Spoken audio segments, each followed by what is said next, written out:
What is going on, guys? In today's video I will show you the Emperor's Blade build in Dune Awakening. So in this guide I will give you a quick overview of the setup, then I will explain what skill trees and upgrades should you focus on. Then as well we'll see what is the best gear and how to get it for both leveling and the endgame. And then finally we will go over the different tools, classes, your skill rotations, and even what weapon should you use, so we would be able to get the highest damage possible and much more. And before we continue, thanks to the U4GM, their pro website that provides Dune Awakening Solari and items on all servers with cheap price and fast delivery. They have over 11,000 positive comments, and this website is really worth a try. So make sure to use my discount code KAID for extra 5% off. The Emperor's Blade build is one of the most aggressive and satisfying melee playstyles that are currently available in the game. What makes it truly stand out is its ability to stay consistently in the motion while dishing out massive damage with the low cooldowns. This setup is built around one idea in mind: to close the gap fast, then stagger or parry your target and then let loose with your core abilities, especially the Eye of Storm. This skill alone can absolutely melt enemies when timed right, and when used during the prescience windows. It deals double damage, allowing you to wipe out targets in seconds even in the tougher fights. The beauty of this build is how it mixes speed, the raw power, and the quick combat execution. It's designed for players who enjoy being in the thick of the fight, reading enemy movement and reacting in real time. If you love timing dodges, triggering perfect parries, and spinning through the groups of enemies like a bladed tornado, then the setup is just for you. The fast-paced, skill-based nature of the Emperor's Blade build will mean it's highly engaging and keeps you on your toes, making every encounter feel dynamic and rewarding. And because it's centered on the core Swordmaster mechanics, it scales beautifully as you invest into the right passives, gear, and the weapons later in the game.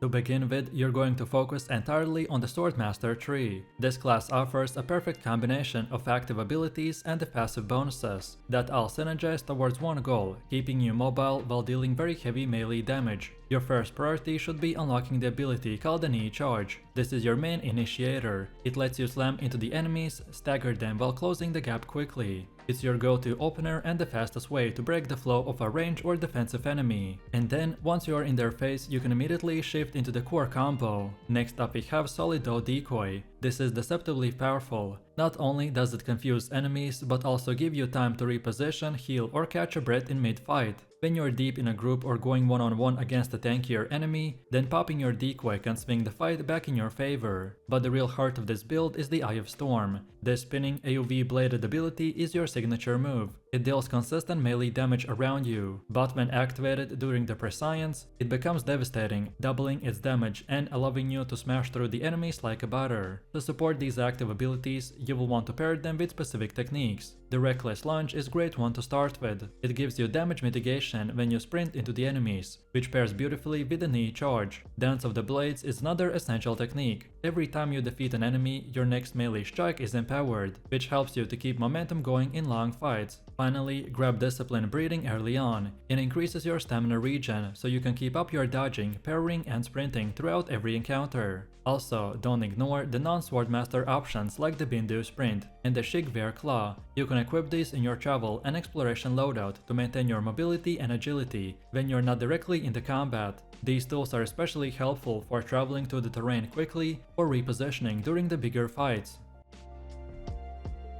Then next, as you transition into the mid-game, your goal should be to sharpen your offenses while deepening your survivability. The trick here is to avoid tunnel visioning into just one passive tree. Instead, spread out your points across the Swordmaster, Bene Gesserit, and maybe even the Planetologist to unlock early passives that give you much more benefits. For example, look for passive bonuses to max stamina, energy regen, and the healing received. These will help you to sustain aggressive playstyle and reduce downtime between the fights. During this phase, your rotation should begin to feel smooth, so engage with the Knee Charge. Land a quick parry and dodge to avoid damage. Then activate the Eye of Storm when you see the prescience active. Then follow this up with the basic melee strike, and then fall back temporarily by using the Solido Decoy if your health dips too low. On top of this, crafting healing kits will become more important in this phase, and you should always keep a few on you, since you'll be consistently up close and trading damage. Also, experiment with the tech tree unlocks that support energy management. You're going to burn through the stamina and power quickly, and unless you start gearing towards regeneration, you will feel a bottleneck.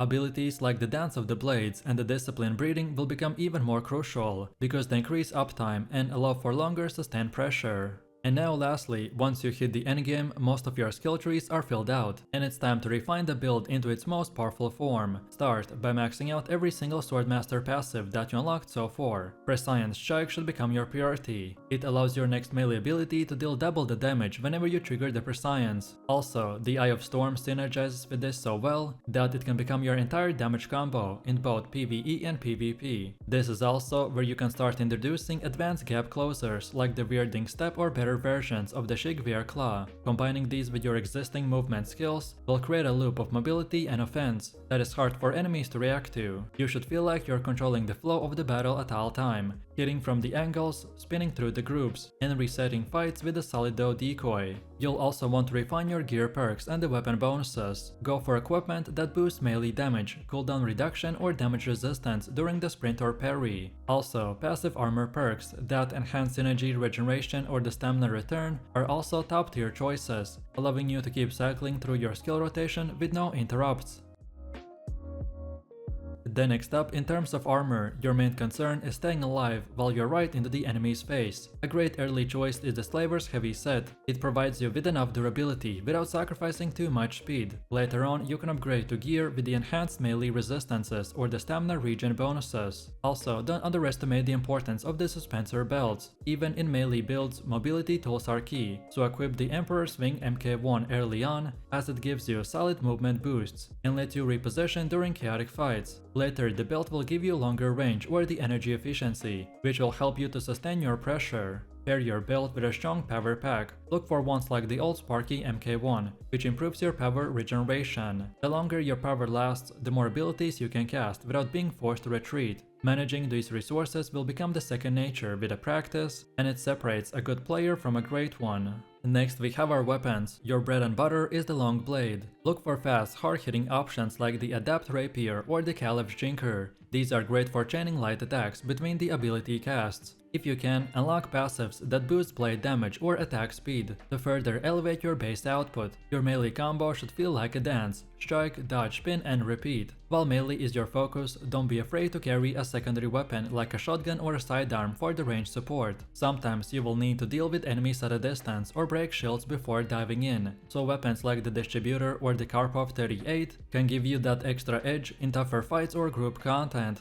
And now last but not least, let's take a look at the gameplay. I recommend to start your fights with a knee charge to stun and close the distance, then immediately follow with a parry or a dodge to minimize damage. From there, spam the lightning blade strikes while building towards the Prescience window. When it activates, trigger the Eye of Storm and watch enemies get shredded. Your movement tools like the Suspensor Dash, Anti-Gravity Field, and the Solido Decoy should be used often and intelligently. If you're being overwhelmed, then use Suspensor Dash to get out of the fight, then drop a decoy to confuse enemies and reset. You can also use the Shigvear Claw to yank enemies off the ledge or into the danger zones. Always be moving, always be pushing. Control the tempo of the battle and never let your enemy dictate the pace. The stronger your rhythm and reaction time, the more devastating you become. Your build thrives on punishing mistakes, turning every dodge and parry into a brutal counterattack. And once you master the flow, the Emperor's Blade build will become one of the most rewarding and lethal setups in the game. So, let me know what you think about this build in the comments below.